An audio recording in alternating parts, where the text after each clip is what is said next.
அன்பானவர்களே, நான் உங்கள் ரபீக் அகமது பேசுகிறேன். ஒன்றில் பொதுவாக வாழ்க்கையிலாகட்டும், விளையாட்டுகளிலாகட்டும், அரசியலாகட்டும், திடீர்னு யாராவது வெற்றி அடைஞ்சிட்டாங்கன்னா அவங்கள பார்த்து வியப்படைகிறது, அவங்கள பாராட்டுறது,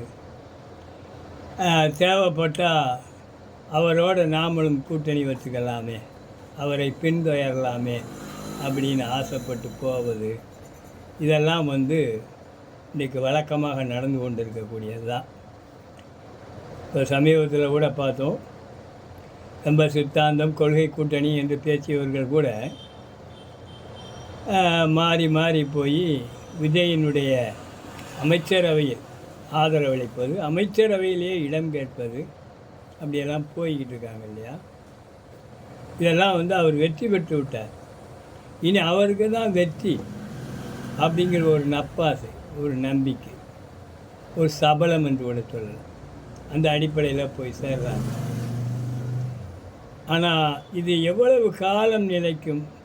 இந்த மாதிரியான மாறி மாறி தாவக்கூடிய போக்கு சரியானதா, அல்லது நாம் நம்மை நம்பி இருக்கக்கூடியவர்களுக்கான ஒரு அரசியலை வலுவாக ஆழமாக அடிப்படையிலிருந்தே செய்வதா அப்படின்னு பார்த்தா, நாம் நம்மை நம்பியவர்களை அல்லது நாம் எந்த சமூகத்துக்கென்று பொறுப்பேற்று களம் காணுகிறோமோ, எந்த பகுதி மக்களுக்கென்று பொறுப்பேற்றுக் கொள்கிறோமோ அவர்களுக்கான ஒரு அரசியலை உடனடி வெற்றி கிடைக்காவிட்டாலும் செய்கிறது தான் சரியாக இருக்கும்.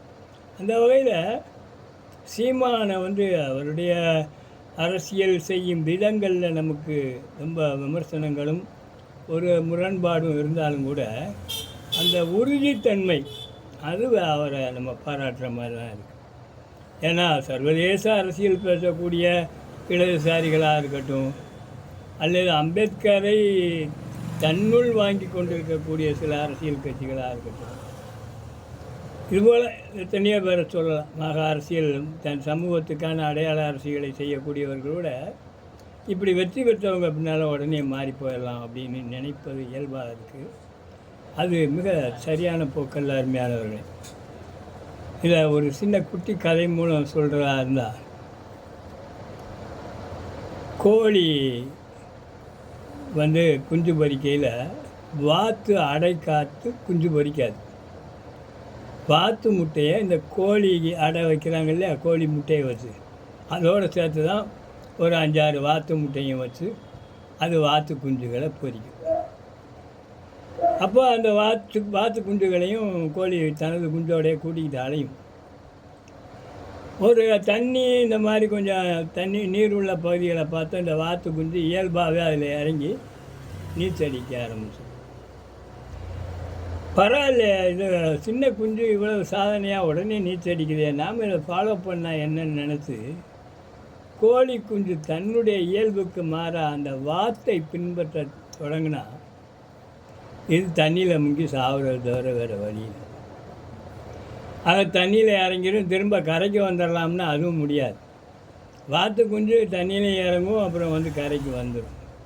இப்போ வாத்தை பார்த்து கோழி குஞ்சு தன்னுடைய இயல்பை மாற்றி கொண்டு ஒரு பயணத்தை தொடங்கினா அது ஆபத்தில் தான் முடியும். சொல்லுவாங்க, நான் சின்ன வயசில் காக்கா ஏன் அப்படி தத்தி தத்தி போகுது, நடக்கலாம் இல்லாட்டி பறக்கலாம் தானே அப்படின்னு கேட்பேன்.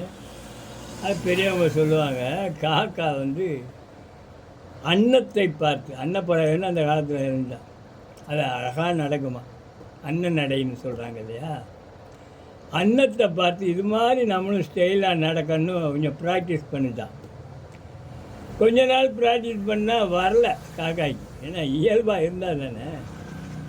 சரி, நம்ம பழைய நடையாக நடக்கலாம் அப்படின்னு முடிவு பண்ணால் இந்த பழைய நடையும் மறந்து போச்சான். அப்போ என்ன பண்ணுறது, பழைய நடையும் மறந்து புது நடையும் கற்றுக்கிற முடியாமல் தட்டி தட்டி போய்கிட்டு.